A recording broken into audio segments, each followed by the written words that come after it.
Hi, everyone. I'm Dean Shareski, And I'm Alec Couros. and we are really excited to be able to offer a course here in Eduspark around digital citizenship. I'm a consultant, I suppose, is one way to put it, but I'm also an lifelong educator in public education and supporting educators around North America and beyond. And I'm excited to work with Alec on this course. And I'm a professor of educational technology and media and director of the Center for Teaching and Learning at the University of Regina. And I've had the pleasure to have worked with Dean many times over the years doing presentations and just getting together and having fun, just speaking to people about various matters around digital technology. And Dean, tell them about the modules, what we're thinking. Yeah, so as we put this together, we're excited because we've got a lot of freedom to talk about the things that are interesting to us, and so we all in turn hope they're interesting to you. So we've got four modules that we want to kind of use as a loose frame for this course, and we'll talk about the structure a bit in a bit. But the first one is going to be around kind of just level setting on the history of digital citizenship. So this is not something new, and people, back in when the internet first became available, educators right away thought, hey, we got to be careful here. This is a new space, and we have to create some structures and rules for understanding that. So we want to explore all of that history, and so that you can see where we've come from, and that really informs, some of the things that we are doing now and will do. So kind of a background of that, how schools have responded over the years, how students have responded to that, and just use that as a starting point. But for part two, we're thinking digital identity, and that's been a really big part of this overall digital citizenship framework. How does one develop a digital identity? How does one maintain a digital identity? What is putting too much out there? What is participation in online spaces? What role do you take? Do you take a role that's you're fairly passive? Are you very active online? What does that mean for your own identity?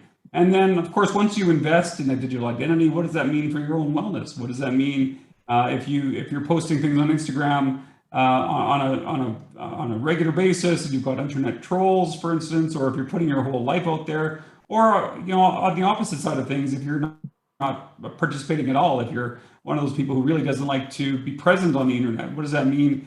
How does that mean for you in terms of your overall participation on the internet? Does it affect you in any other way? So thinking about the concept of online identity, and then of course getting into some of the wellness issues, anything from screen time to balancing your internet life with your non-digital life, things like online harassment and internet trolls. Everything that's related to online wellness, I think, will be discussed at least in that section.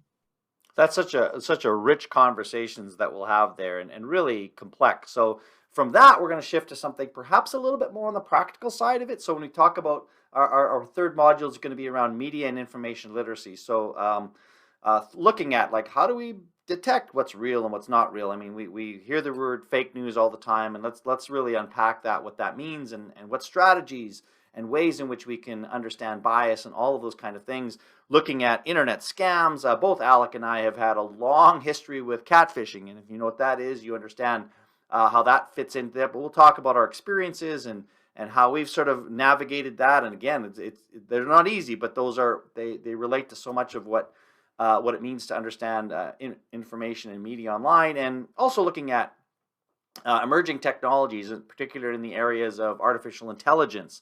And what does it mean when we see deep fake videos explored, and all of the ways that artificial intelligence is both really positive in so many ways, but also has a definite negative side to it. So that'll be a pretty practical module.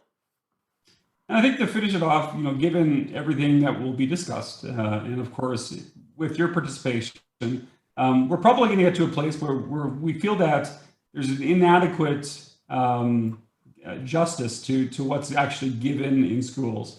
If we loop back to module one, we'll probably talk about the cyber safety focus that was originally quite big in the 1990s. And today, you know, Dean ends off, he's talking about artificial intelligence and deepfakes. We have to figure out, like, what do we have to do to really prepare students for this age?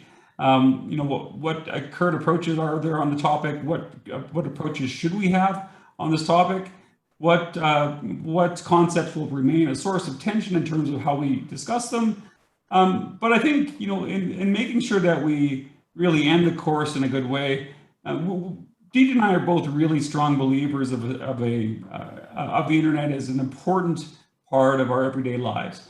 And, you know, we know that if we're healthy in our face-to-face spaces, we also have to be healthy in our online spaces. And these things connect so closely together. So we want to certainly end off with some really good feel-good stories, some of the potential that we've seen over the years of how we can participate, how we can come together on issues, how we can be better people by participating in internet spaces. So Dean, I think if you can tell us about the format, that would be great. Yeah, and you know, as much as we're excited about that content, we're also kind of excited about the way we want to structure this course. So we'll always have a live sessions, which will be recorded for sure, but we do want to focus more on learner objectives as opposed to learning objectives. In other words, we want you to bring your ideas. We want you to bring your goals and interests to the table and learn with and from each other. So we have this sense of how might we build a community of learners. And I know that might sound cliche in some ways, but we really want to be responsive to that. And so if you are bringing around topics or conversations that you want to have, it may have us adjust some of our modules. We just give you that as a starting point for what this could be. So we really do want to make this very personal to you. And so I'm excited of that all of this content has so much relevance to who we are as educators, but also who we are as human beings. So I think you'll enjoy this from a number of different perspectives. So I hope you join us. Otherwise, Dean and I are going to be really lonely. So please be part of our course. Spend some time with us. Spend some time with us learning about these concepts. We certainly don't know all of the answers, and we really need you to be part of this. So this is a big invitation from Dean and I to be part of what we have ahead.